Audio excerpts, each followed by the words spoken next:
Bad teams find ways to lose. Good teams find ways to win. And that's what's happening with the New York Mets right now. The New York Mets are a good baseball team. And so it doesn't matter if it's Jake Diekman and Jeff McNeil on a night that no one else is contributing.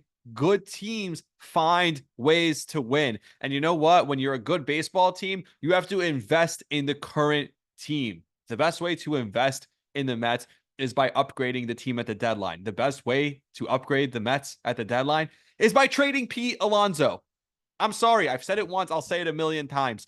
This is a guy who right now is just not giving you what you want. And it could be after the deadline, he'll turn into something and he'll all of a sudden be the player that you want him to be because the deadline's what's weighing over his head. And I think that's probably true. I think the deadline's weighing on him more than anything else. Right now, he's not that guy. And the point is, as long as he's not contributing, and what I can't tell you is I don't know to what level him being in the lineup alone and just another guy that you can't groove a fastball to impacts the lineup. Maybe there's an impact to that well beyond anything that we can talk about or anything that we can see. But as of today, his impact is nothing. His numbers are the least impactful numbers he's ever had in his career. He's only getting older. He's not going to be worth the giant contract him and Scott Boras are going to be seeking. Now is the perfect time to trade him. Find a team with a plethora of pitching, with a starting pitcher, with a relief pitcher, and go trade Pete Alonso. Say, hey, look, his offense, he's going to turn it around. Find a team that's desperate for offense. Go to Seattle. I'm not saying they're going to trade Brian Wu or Logan Gilbert or any of those guys. Maybe George Kirby. I don't think they're trading those guys. But this is not the type of guy that you need to find a team that's bottoming out. And that's what's so interesting about this. There are so many teams right now in the league that are bottoming out. There are so many teams, or sorry, rather, there are no teams in the league that are bottoming out. There are not enough teams that are sellers. Major League Baseball screwed up. Shocking. Again. And they decided that we're going to add playoff teams, but we're not going to push back the trade deadline. Trade deadline's still going to be the same. And I get it. You want to have the guy on your team for at least 2 months if there's a trade deadline, if you're trading for him. But if you were adding playoff teams, then you have to push the trade deadline back because, look, everyone's still in it. Everyone's still relevant. So why? What's the incentive to trade? No one's going to be trading at this trade deadline. But where the Mets have the advantage over everyone is they're not looking. They don't have to look for a team who's bottoming out and wants to be sellers completely. They, much like we've heard for months about the Mets are going to buy and sell, quote, and some Mets fans seem to be upset by that. No, this is the perfect opportunity. Go find a team that's looking to add at the deadline, but understands that they're going to have to give up something to add at the deadline. You know, the New York Yankees, when they traded Jordan Montgomery, I didn't agree with the move at the time, but that was a team that was like, hey, we can improve in this way, and we feel like our starting pitching is good enough to compete. Let's try and improve by trading for Harrison Bader. Let's trade away Jordan Montgomery. There is a team out there that is competing, that is trying to win this year, that is willing to give up a reliever and a starter because they are so desperate for the offense and the hope that the offense of Pete Alonso can provide. The New York Mets should be finding that team and going to trade Pete Alonso to them today. Don't wait. Go trade him because guess what?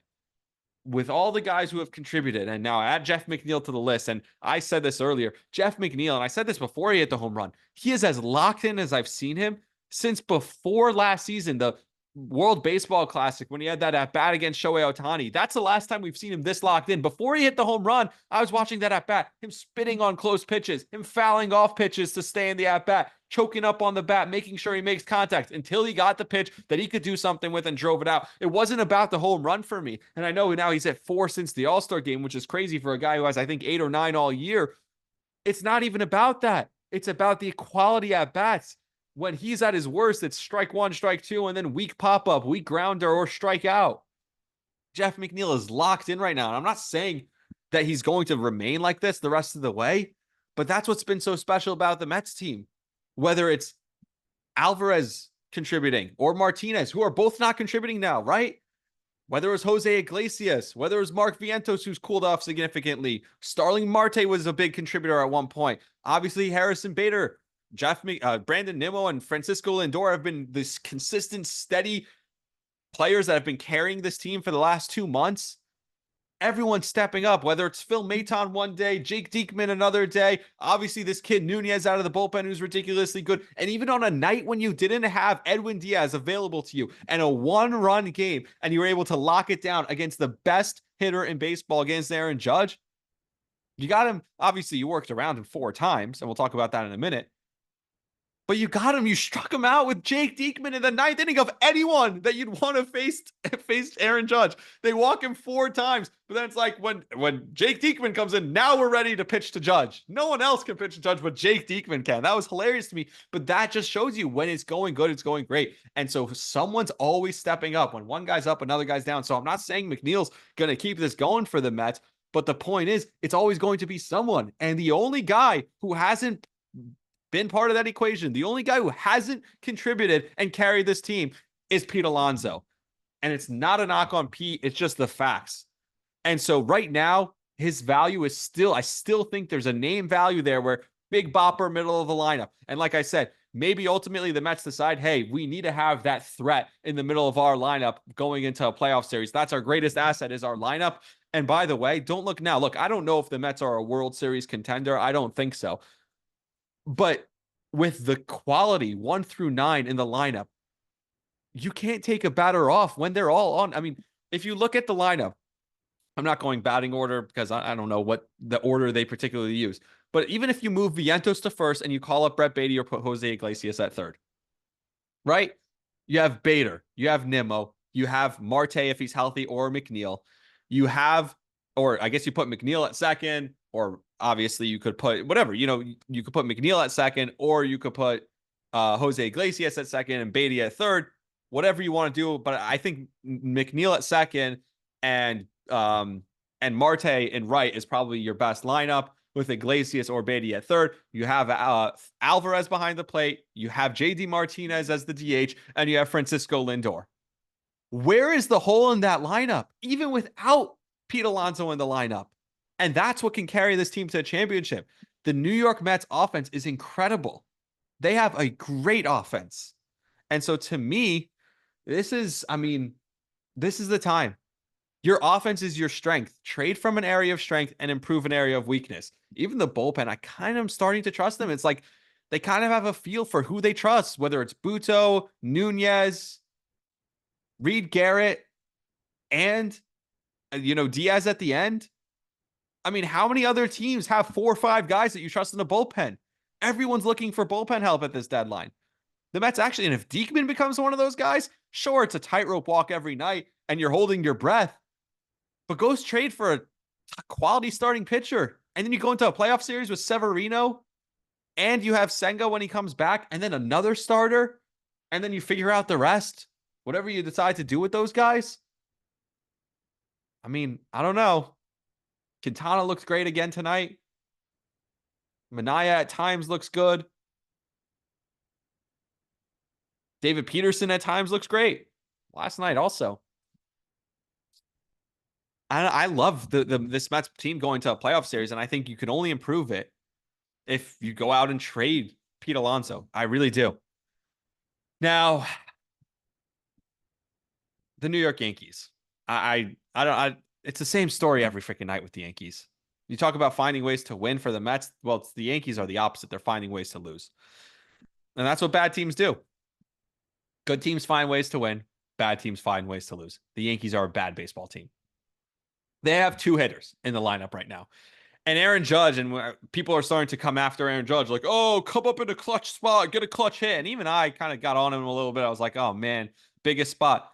This dude didn't see a pitch all day. And all of a sudden you expect him in the clutch spot to all of a sudden come up when they're throwing strikes to him. And now he's supposed to hit a fastball right on the corner that's painted a perfect pitch from Diekman. That's what he's supposed to hit now when he hasn't seen a single pitch close all day. It's tough. He's in a tough spot. And even with that, I looked up the numbers in high leverage situations. And high leverage is qualified as a plate appearance that is in the 7th inning or later, with the team batting is either in the lead by 1, if the game is tied, or the tying run is on deck. In those situations, Aaron Judge has only 17 strikeouts. He's got 13 walks. in 71 plate appearances. He's batting .281, a .409 on base, .561 slugging. That's a .970 OPS. And I know, oh, well, that's lower than what he's usually doing. Those are still incredible numbers. He's got 4 home runs and 20 RBIs in those spots and 23 runs scored in those spots. This guy is as good as anyone, even in the toughest spots. But the problem is that you rely solely on Aaron Judge. Everyone else is giving you nothing. And you're so reliant on Aaron Judge that when he doesn't come through, everyone wants to blame Judge. When really the problem is everyone around Judge, both when he's coming through and when he's not coming through. No one can get anything done.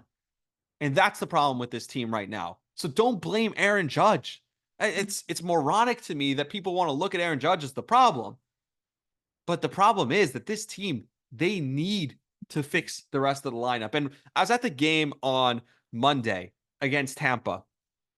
First of all, I was sitting next to Emmanuel Bavari at the game, Yankee broadcaster. We were talking about Carlos Rodon. He's like, watch him throw a no-hitter now, which I said, I think that counts as a broadcaster jinx. Even though you're not technically broadcasting this game, you are the Yankees broadcaster, and you just said he's going to throw a no-hitter. So if you want to know why Rodon didn't throw the no-hitter, it's Emmanuel Bavari's fault. But Rodon can pitch 3 no-hitters in a row, and I still won't trust him in a playoff game. And the reason is because when it's easy, that's when he's good, right? When he's cruising, even the run he gave up was a solo home run. He never faced a situation where there were multiple runners on base. He never had a situation where he was in a high leverage spot. He never had a situation where he faced any adversity. The second things start to go wrong for him, there's a tiny ounce of adversity. That's when Carlos Rodon starts to suck. So yesterday shows me nothing. His best start as a Yankee, sure. 10 strikeouts, 2 walks, 2 hits, 7 innings, only 1 run. Great. But that doesn't tell me anything. Yeah, I know. When it's going good, he's great. He didn't implode in the first inning. Whoop-de-doo. But had someone booted a ball, had he given up back-to-back hits, we know he would have imploded, and that's why you can't start him in a playoff game. That's the Carlos Rodon bit.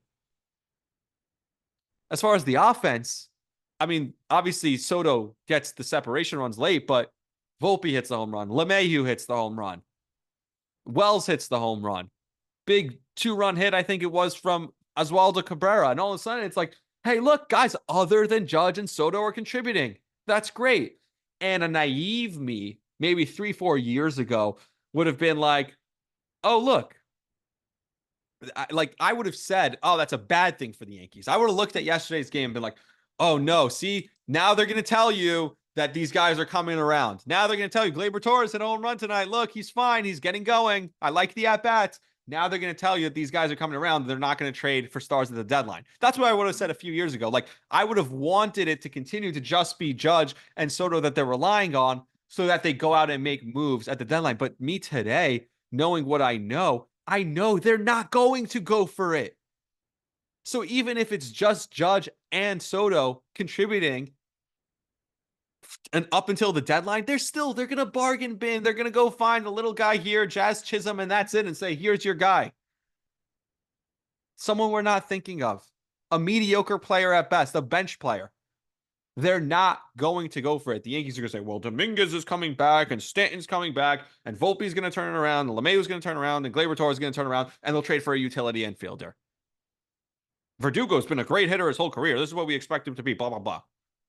You really think the Yankees are actually going to go for it? You're naive to think that. So you better be rooting that what we saw yesterday from Volpe, from Wells, and both have looked good since the All-Star break. But you better hope that Volpe, Wells, LeMahieu, Gleyber Torres, you better hope they start getting it going because they're not upgrading. We know what the Yankees are. They could tell you they're all in. They're never going to go all in as they need to. It's just never going to happen. They'll prospect hug until these prospects lose all their value. They'll do it again and again and again. That's what history tells you. Spencer Jones is great. Is he? Because you told me Volpe was great. You told me Andujar was great. You told me Gleyber Torres was great. You told me Greg Bird was great. You told me Estevan Florial, Oswald Peraza, Everson Pereira, Clint Frazier. Do I need to go on and on? Where are all those great players? They stink. And you waited until they had no value, and then you got rid of them. I've seen Dominguez contribute, although I saw Gleyber Torres contribute too and then completely fall apart.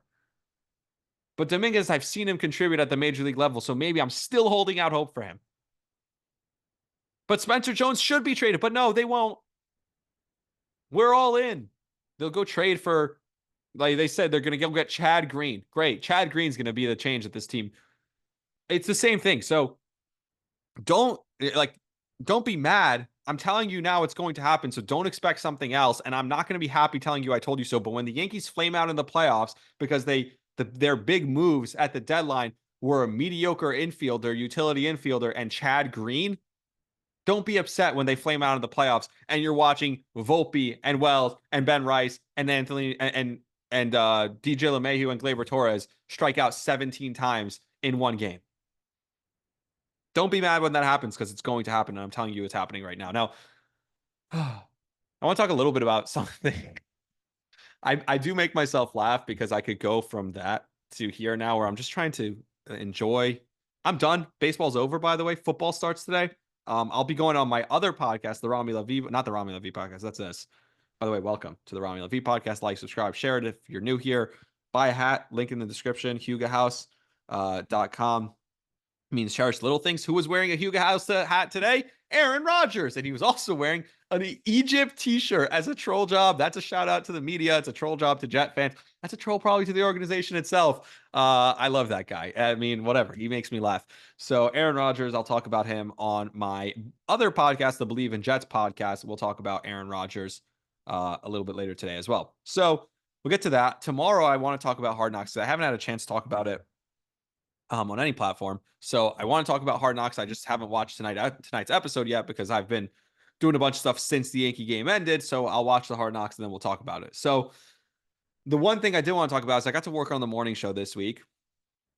And it's always fun to the opportunities that I get at WFAN. And every time there is a new opportunity that comes up, I'm extremely appreciative. And so sitting, working with Eddie, shadowing Eddie and Al in the control room as that and seeing how that show works, especially when, I mean, Eddie is just so funny. The things he doesn't say on air and the things he wants to play on air and holds himself back. Those are probably the funniest moments of the show that the audience doesn't get to see.